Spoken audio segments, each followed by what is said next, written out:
Welcome to our channel. Today we how to protect your intellectual property with LegalZoom, quick tutorial step by step clearly. First, visit the LegalZoom website. On the homepage, locate the section dedicated to intellectual property services.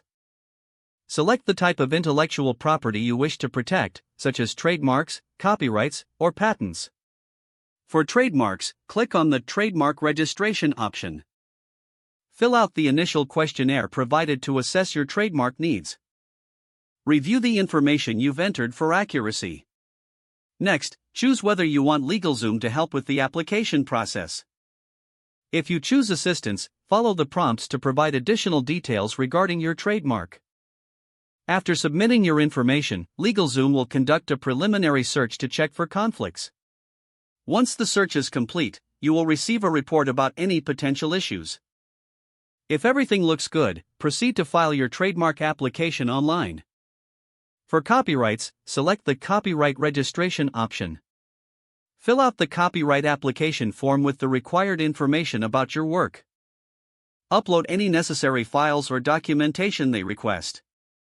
After completing the application, review it thoroughly. For patents, select the Patent Application service. You will be prompted to answer questions about your invention and its uniqueness.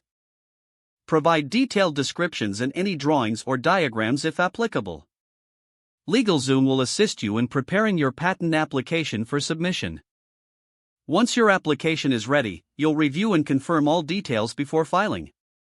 After filing for any type of intellectual property, monitor your email for updates from LegalZoom. Should any further information be needed, respond promptly to ensure your application stays on track. Finally, keep track of your intellectual property status through your LegalZoom account. This concludes our tutorial on protecting your intellectual property with LegalZoom. If the page does not load, refresh the browser or try again in a private or incognito window. Make sure you are using the correct email address, then retype it carefully to avoid small typos. If your password is not accepted, use the reset option and create a new strong password you can remember. Check your spam folder for verification or security emails, then complete any requested confirmation steps. Don't forget to like this video and subscribe to our channel for more step-by-step tech guides.